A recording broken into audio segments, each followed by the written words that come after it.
I'd like to welcome everybody. My name's Pat Gabriel from the Laramie City Council, and it's a joy to be here today. Special welcome to the Gunter family and to Bruce from Rock Springs, Bruce Pivick, so graciously donated Kenny Saylor's statue here today. Before we have a couple of comments from our mayor and Bruce, I just want to give you guys a little idea of how I got involved in this. When I first discovered that Bruce was looking for a location for the Kenny Saylor's statue, I said, I've got the perfect location for you, Bruce. The Kenny Saylor's gym at the Civic Center.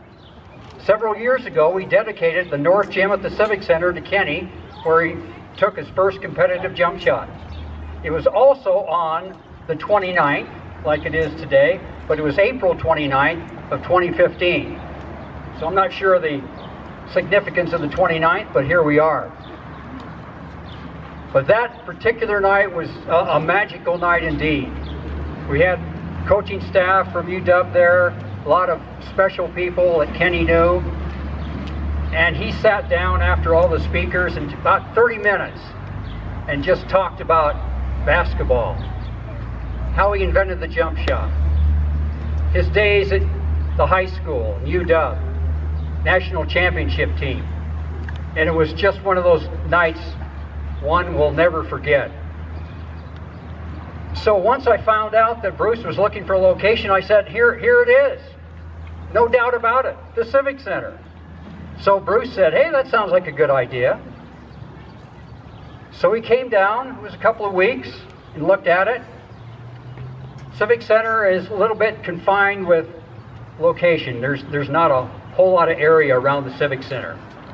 And since the statue is so large, he wanted it outside for more people to be able to see. And so, Civic Center wasn't going to work.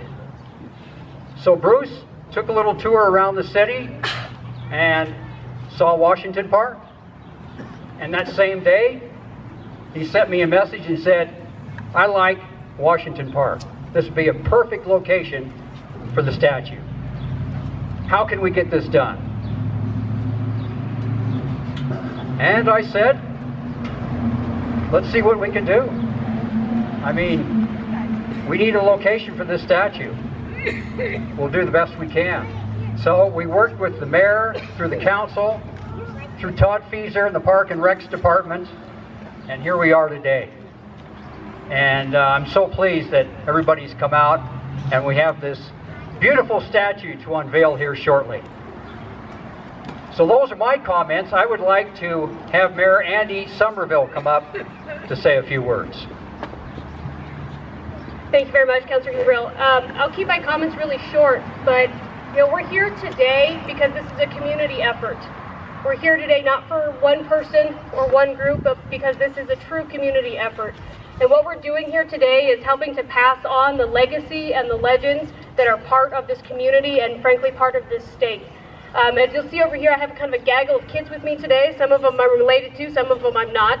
But they're here today because I want to share this with them. And I thought it was just a great moment to talk about not only the legend of Kenny Saylor's and what he's contributed in terms of sports, in terms of the state, but also in the legend and the legacy that the artist is leaving with us in all the time and hard work and sweat equity that he put into, with his family, into crafting this magnificent sculpture that we're going to unveil. And so I want us to all just think about that this is truly a community effort and something to be shared by everybody here, not only in Laramie. Laramie is always the city that most of the state has a tie back to. They either love to come here for Cowboy football games, or they went to school here, or whatever that might be. But most people I run into always have some kind of tie back to Laramie. And that's what makes this placement of this statue so special. We're sitting here in Washington Park, which is the premier park in Laramie. We hold our Freedom Has a Birthday celebrations here. We kick off big events, community service at UW here. We do a tremendous amount of things all year long in this park. It is always packed, and so the location of this statue couldn't be better. The legacy and the legend will be very visible to everybody that comes through here. So I just want to close my comments by saying a huge thank you to the artist and his family. Thank you very much for everything that has been contributed and for the honor of letting us have this here in Washington Park. My heart goes out and I truly appreciate that.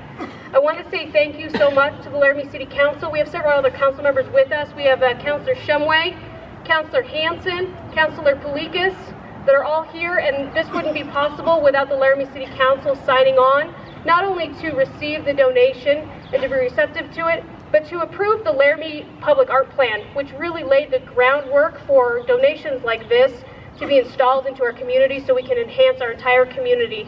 I also want to thank Mr. Bruce Pivick very much. You have been a tremendous help in letting us take this statue on and being able to place it here and working with us, and this is literally not possible without you and your generous donation. And then last but not least, I would like to thank our Parks and Rec Department in the City of Laramie. They have really put a lot of hard work under the direction of our director here, Todd Feeser, the man who always likes to stand behind the curtain. I'm going to put him in front of the curtain for just a minute because he truly took this on as a project and made it happen and came to fruition in very short order. And all of the Parks and Rec staff that are standing back here that have helped bring this together in short order. If anybody's familiar with Laramie's weather and our construction season, the fact that this is standing here installed before July is somewhat of a miracle. So we're very, very thank you. So thank you very much to the city staff that have made this happen. So with that, I would like to pass this on to Mr. Pivick, and thank you all for being here today. This is a very, very special moment for everybody.